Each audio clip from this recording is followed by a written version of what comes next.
A graça e a paz do Senhor seja com todos. Gostaria de trazer uma reflexão da palavra de Deus. Se encontra no livro de Apocalipse, capítulo 4, do versículo 8 até o verso 11. E o tema desta reflexão é a adoração no céu.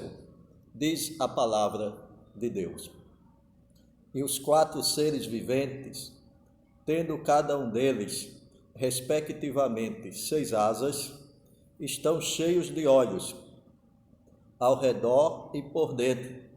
Não tem descanso, nem de dia e nem de noite, proclamando: Santo, Santo, Santo é o Senhor Deus, o Todo-Poderoso, aquele que era, que é e que há de vir.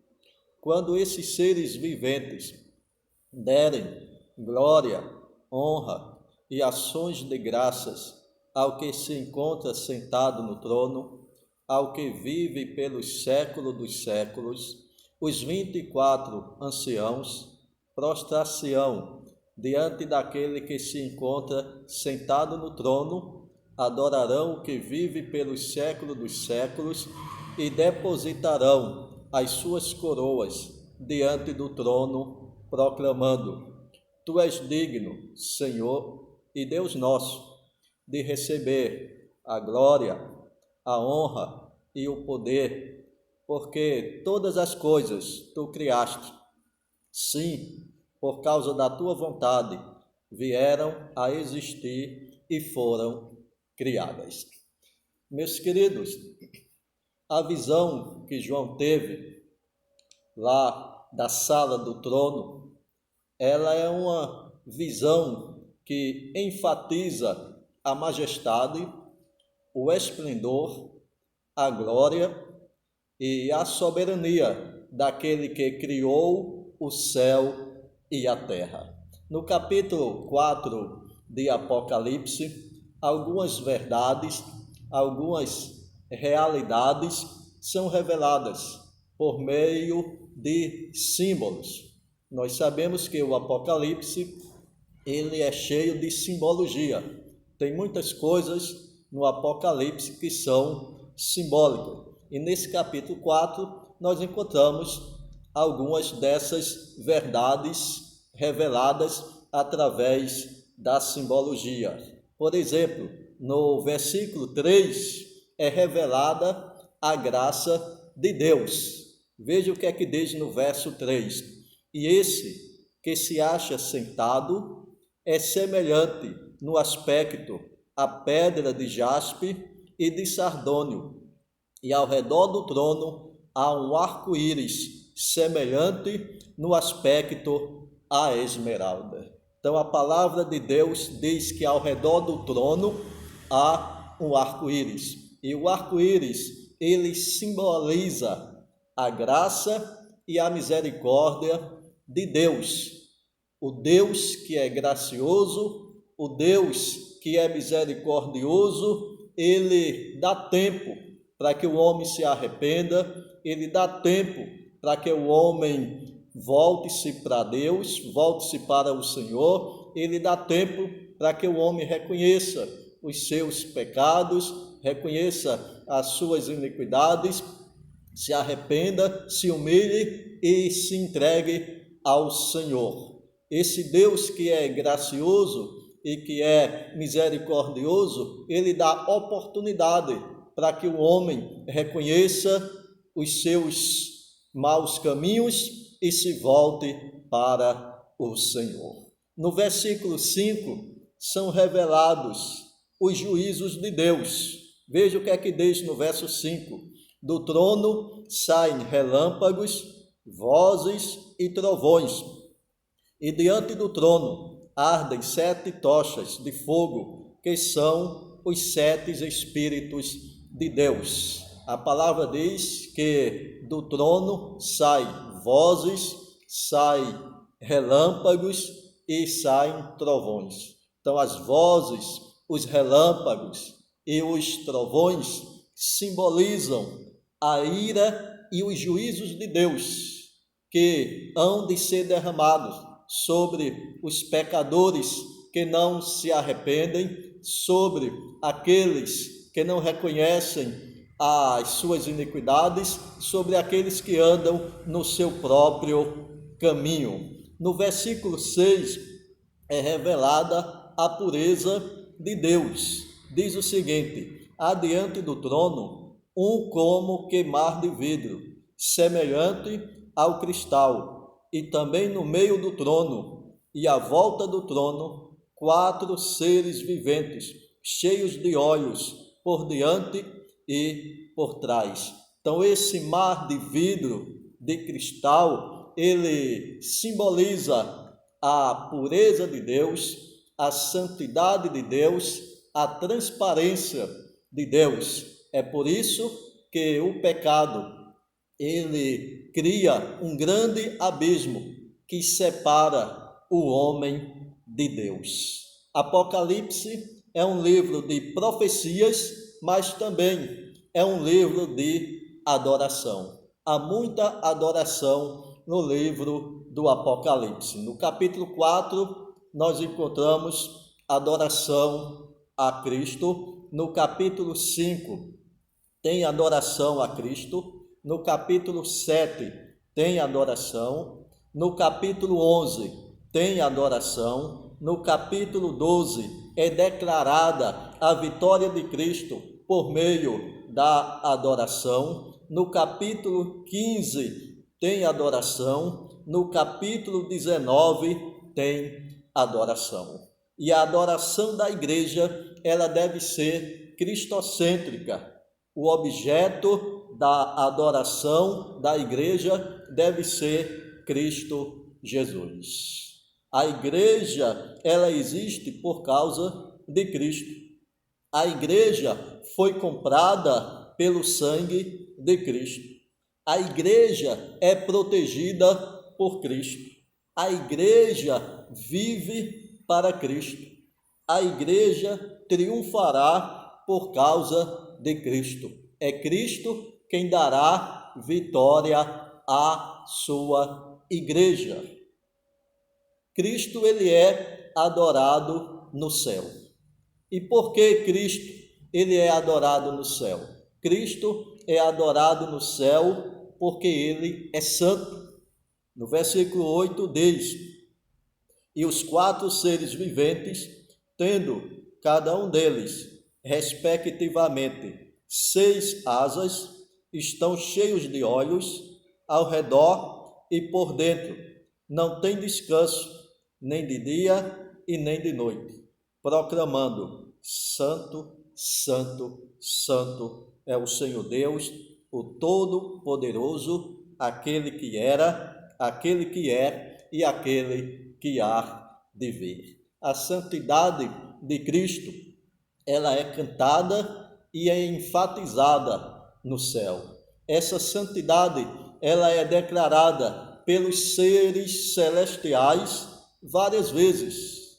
Isaías, quando teve a visão do trono de Deus, lá no capítulo 6 do seu livro, ele diz: no ano em que morreu o rei Uzias, eu vi o Senhor assentado no alto e sublime trono. E nessa visão, Isaías contemplou os serafins que estavam diante do trono, ao redor do trono. E os serafins, eles tinham 6 asas, com 2 cobriam os pés, com 2 cobriam o rosto e com 2 voavam. E eles clamavam uns aos outros: Santo, Santo, Santo é o Senhor dos exércitos. Toda a terra está cheia da sua glória. Então os serafins declaravam a santidade de Deus lá no céu. O texto que nós acabamos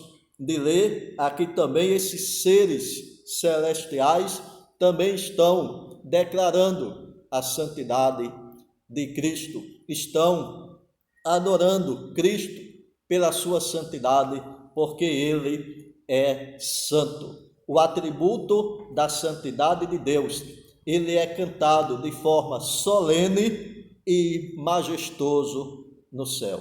E aí, meus queridos, quando se tem um entendimento correto da santidade de Deus, o homem passa a ver sua pequenez, o homem passa a reconhecer que não é nada diante de Deus. O conceito certo da adoração, ele é determinado pela santidade de Deus. Isso significa que quanto mais eu entendo, quanto mais eu compreendo a santidade de Deus, quanto mais eu tenho uma visão da santidade de Deus, mais a minha adoração vai ser mais correta, mais sadia, vai ser uma adoração mais aperfeiçoada, porque quanto mais se conhece a santidade de Deus, mais se aperfeiçoa na adoração a Ele. É a santidade de Deus que deve regular a adoração da igreja na terra. Porque Deus é santo, então a minha vida deve ser também santa. Porque Deus é santo, a minha adoração a Ele deve ser santa. Porque Deus é santo, o culto que ofertamos a Ele deve ser santo, com respeito, com temor e com toda reverência. O autor da carta aos Hebreus mostra como devemos comparecer diante de Deus. No capítulo 10 e o versículo 22, o autor diz o seguinte: aproximemo-nos com sincero coração, em plena certeza de fé, tendo o coração purificado de má consciência e lavado o corpo com a água pura. Então, por esse texto aqui, nós podemos perceber como deve ser a adoração da igreja a Deus. O autor diz: aproximemo-nos com sincero coração. A nossa adoração a Deus deve ser uma adoração sincera, deve ser uma adoração verdadeira, deve ser uma adoração autêntica, deve ser uma adoração sem hipocrisia, sem fingimento, porque o autor diz: aproximemo-nos com sincero coração. Depois ele diz: em plena certeza de fé. A nossa adoração a Deus, a adoração da igreja a Deus deve ser fruto, deve ser resultado da sua fé nele. Eu adoro a Cristo porque eu creio que Ele é o meu Senhor. Eu adoro a Cristo porque eu creio que Ele é o meu Salvador. Eu adoro a Cristo porque eu creio que Ele é o Rei dos Reis, que Ele é o Senhor dos Senhores. Eu adoro a Cristo porque eu creio, eu acredito que Ele é o Criador de todas as coisas. A adoração, ela deve ser fruto da nossa fé em Cristo. O verso continua dizendo: tendo o coração purificado de má consciência, ou seja, a minha adoração a Deus, a nossa adoração a Deus deve ser acompanhada de pureza, deve ser acompanhada de santidade. Então, porque Deus é santo, a minha adoração a Ele não pode ser de qualquer forma. A minha adoração a Ele deve ser acompanhada com santidade, porque o nosso Deus, Ele é santo. A santidade, ela é cantada no céu. E essa mesma santidade de Deus, ela também deve ser cantada pela igreja aqui na terra. Cristo, ele é adorado no céu pela sua santidade. Cristo, ele é adorado no céu, não somente porque ele é santo, mas Cristo é adorado no céu porque ele é Senhor.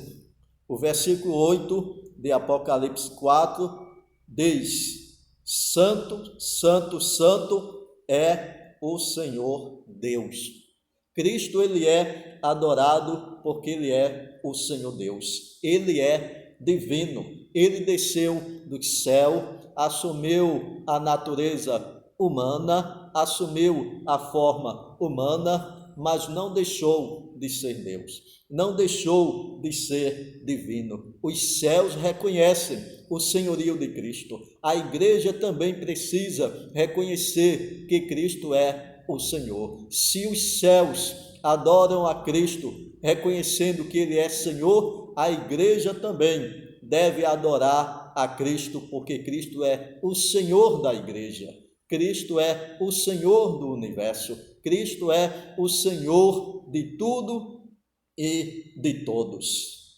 Cristo é o Senhor Todo-Poderoso. O verso continua: Santo, Santo, Santo é o Senhor Deus, o Todo-Poderoso.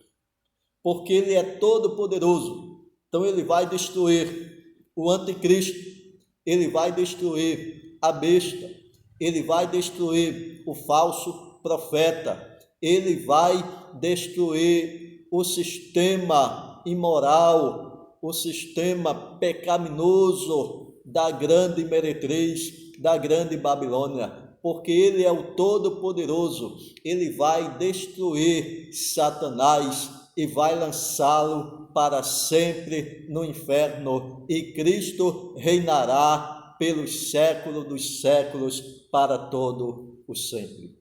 O atributo da onipotência de Cristo é cantado no céu, e esse atributo deve ser também cantado pela igreja aqui na terra. O verso continua: Santo, Santo, Santo é o Senhor Deus, o Todo-Poderoso, aquele que era, aquele que é e aquele que há de vir. Ou seja, Cristo, Ele é o eterno Senhor. Essa expressão, aquele que era, aquele que é e aquele que há de vir, fala da eternidade de Cristo. Deus, Ele é eterno, porque tem vida em si mesmo. Deus, Ele é autoexistente. Deus, Ele é independente. Ele não depende de ninguém para existir. Ele não depende de ninguém. Ele existe por si só. Nós, os homens, a criação em si, existe por causa de Deus, por causa de Cristo. Por quê? Porque Ele nos criou. Então nós dependemos de Deus para existir. Deus é eterno. Ele não depende de nada. Ele não depende de ninguém. Ele é autoexistente. Então a eternidade de Cristo, de Deus, é cantada no céu. E essa eternidade deve também ser cantada na igreja hoje. Jesus Cristo, Ele é o mesmo ontem, hoje e será eternamente, porque Ele é eterno. Ele disse: eu sou o alfa e o ômega, o princípio e o fim. Cristo, Ele é adorado no céu, porque Ele é o Senhor que vive. O verso 10 diz o seguinte: os 24 anciãos prostrar-se-ão diante daquele que se encontra sentado no trono, adorarão o que vive pelos séculos dos séculos. Cristo, Ele é adorado no céu, porque Ele está vivo. Cristo, Ele é adorado no céu, porque Ele venceu. Ele venceu a morte. Ele venceu o inferno. Ele venceu a sepultura. Ele matou a morte. Ele tem a morte debaixo dos seus pés. Ele tem o controle da vida e da morte nas suas mãos. Por isso que Ele é adorado no céu. Ele é adorado porque Ele é o Cristo vivo. Ele é o Deus que vive e viverá para todo o sempre. Quando as mulheres foram até ao sepulcro, de Cristo Jesus para embalsamá-lo. No domingo pela manhã, de madrugada, quando elas chegam lá no túmulo, elas encontram um anjo que fala com elas, e o anjo diz algo maravilhoso, o anjo diz algo interessante para aquelas mulheres. O anjo diz o seguinte: por que buscais entre os mortos ao que vive? Ele não está mais aqui, ele ressuscitou, ele está vivo. Sabe o que isso significa? Significa que a igreja não adora um Cristo que foi vencido pela sepultura. A igreja não adora um Cristo que foi vencido pela morte. A igreja adora o Deus que venceu a morte, um Deus que triunfou sobre a morte, um Deus que tem todo o domínio sobre todas as coisas. Então, esse Cristo que é adorado no céu, porque ele vive, também deve ser adorado aqui na terra pela igreja. A igreja deve enfatizar, a igreja deve cantar o triunfo de Cristo sobre a morte. Porque Cristo, ele é adorado no céu. Em terceiro lugar, Cristo, ele é adorado no céu porque ele é o Criador. Cristo, ele é o Criador de todas as coisas. No verso 11, diz o seguinte: tu és digno, Senhor Deus e nosso, de receber a glória, a honra e o poder, porque todas as coisas tu criaste, sim, por causa da tua vontade, vieram a existir e foram criadas. Então, perceba que o verso começa dizendo: tu és digno, Senhor e Deus nosso. Então, começa dizendo que Cristo, ele é digno. Ele é digno de quê? Ele é digno de receber a glória.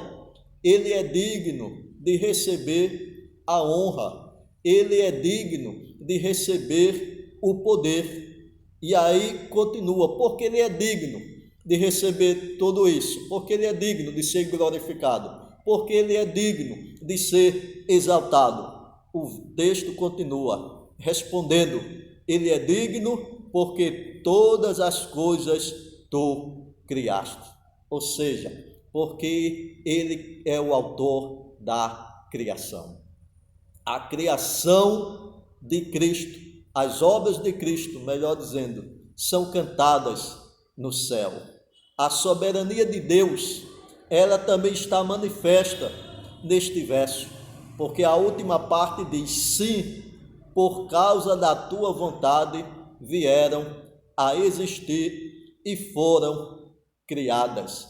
Ou seja, a criação, ela é resultado da vontade soberana de Cristo. É a sua vontade que determinou, é a sua vontade que fez com que ele criasse o céu, foi a sua vontade soberana que fez com que ele criasse o homem, foi a sua vontade soberana que fez com que ele criasse as águas, os rios, os mares, as estrelas, as florestas, toda essa imensa criação, todo esse imenso universo é obra da vontade soberana de Cristo. E por causa disso, ele é adorado no céu. E por causa desta verdade, ele é exaltado no céu.